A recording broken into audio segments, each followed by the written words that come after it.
We usually talk about meditation for stress relief, maybe a little bit of focus. But today, we're going way beyond that. We're diving into something far more fundamental: how the simple act of being still can directly, and I mean directly, mess with the very core of our biological timekeeping. And that line, wow, it really sets the stage. We're not talking about a gentle, fluffy practice. The idea here is that this is a precise, powerful intervention. But what on earth is this keeper of the inner sun? All right, so let's pull back the curtain on that beautiful metaphor and look at the actual nitty-gritty biology that's at work here. There it is, the suprachiasmatic nucleus, or SCN for short. It's this tiny, tiny cluster of neurons in your hypothalamus. But don't let its size fool you. It is the conductor of your body's entire circadian orchestra. It's telling every single cell, every organ, when to wake up, when to work, and when to rest. It literally is your master clock. And here's the really wild part. The SCN isn't some fixed mechanical clock just ticking away. It's a living system, and it's waiting for a clear signal from its boss, which is you. And that profound, deep stillness you can find in meditation, that's the signal it's been waiting for. So what this means is that meditation isn't just a mental thing. It's a genetic thing, happening at the most fundamental level of your biology. Okay, so how? How does this rewiring actually happen? I mean, how can an internal state of mind translate into a physical change in our body's master clock? Let's get into it.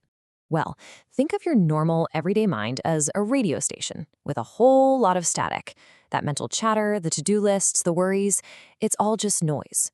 Meditation systematically dials down that static. It quiets that cortical noise. And when the noise drops, the signal, well, it becomes pure. And this clean signal has a direct, physical, and measurable effect on the brain's signaling pathways. And the result isn't just some vague, I feel better kind of thing. No, this is a specific biological event. Key clock genes, the actual gears of your internal timekeeping, are literally being nudged forward in time. For all the science nerds out there, we're talking about genes with names like PER2, CRY1, and BMAL1. These are the genetic regulators being retuned in real time by your focused attention. But get this is not new information. It's really a rediscovery. Ancient traditions had this incredibly poetic language for the exact same process. Tibetan yogis called it the equalization of day and night within the subtle channels. Vedic seers called it the self studying its own light. And today, modern science calls it circadian entrainment. It's just a fancy term for aligning your internal clock with an external rhythm. So, different words, but the same profound biological truth. Now, the SCN doesn't work alone. It's got to send out messengers, right? And the most important one for nighttime is melatonin. You've heard of it. It's basically the hormone that's your body's emissary of darkness. It signals to every cell in your body that it's time to shift gears into repair and recovery mode. So what's the payoff? Well, it's huge.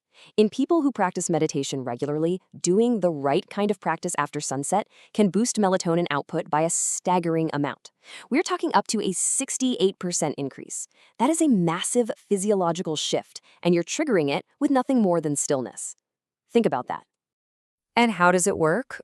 Well, the mechanism is actually beautifully simple. Your fight or flight system, your sympathetic nervous system, naturally puts the brakes on melatonin production. Meditation calms that system down, and in doing so, it effectively takes the foot off the brake, allowing your body to just flood with this crucial repair hormone. This quote just perfectly captures the essence of this whole shift. You're no longer just a passive victim of your body's rhythms, kind of being dragged along for the ride. Through a practice like this, you actively begin to command those rhythms. You become the master of your own inner clock. And look, this goes way beyond just getting a good night's sleep, as important as that is. The consequences of getting your inner clock aligned are profound. We're talking about something that reaches down into every single cell in your body. When you get this alignment right, your body just starts flipping on all these amazing switches for longevity and deep health. We see more sirtuins, which people often call the longevity genes. We see a boost in BDNF, which is basically like fertilizer for your brain cells. You get more mitochondrial biogenesis, which means you're building new power plants for your cells. And critically, you enhance autophagy, your body's crucial cellular cleanup process. And once again, this is something the ancients figured out. They didn't have a word like autophagy, but they knew that mastering the early part of the night was absolutely critical. And why? Because it sets the stage perfectly for that peak cellular cleanup window that modern science has now figured out happens between about 2 and 5 in the morning. All right, this is all fantastic in theory, right? But how do you actually do it? Well, the source material lays out a very precise, very actionable protocol. Let's just walk through this. It's a 33-minute practice called the inner sun descent. Okay, first, 30 minutes after sunset, you kill the lights, all of them. You sit facing west, which is symbolic, you're following the setting sun. For the first 11 minutes, you do a specific box breathing pattern to really calm the nervous system down. Then, you shift your focus to the location of your pineal gland, and you use a simple visualization and mantra. And the instruction is key. Don't fight your thoughts, just gently keep returning your attention. And there's a reason for this specific timing. The whole practice is split into 2 parts. The first 11 minutes are all about preparing the ground, calming that nervous system, taking your foot off the brake. The next 22 minutes, that's when the real work happens. That's when the master clock starts sending that new, clean, powerful signal out to all the secondary clocks in your organs. Okay, let's zoom out for a second and look at the massive implication here. This is where it gets really interesting. This is where the hard science of longevity and the, let's say, ancient path of spiritual awakening seem to completely merge into one. Here it is. This is the absolute core idea. The stuff that modern science is discovering to help us live longer, healthier lives. It's the exact same stuff that ancient wisdom traditions were using to pursue enlightenment.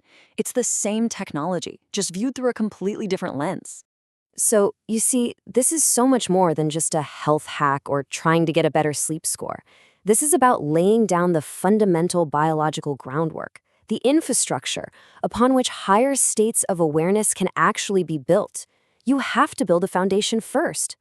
And the source gives this incredible image to illustrate the principle, these stories of Tibetan masters who achieved such perfect alignment with nature's cycles that their bodies became unbelievably efficient, producing almost no waste heat. They weren't fighting the cold. They had become the rhythm of nature itself. So I want you to reframe this one last time. When you sit down to do this practice, you're not just passively relaxing.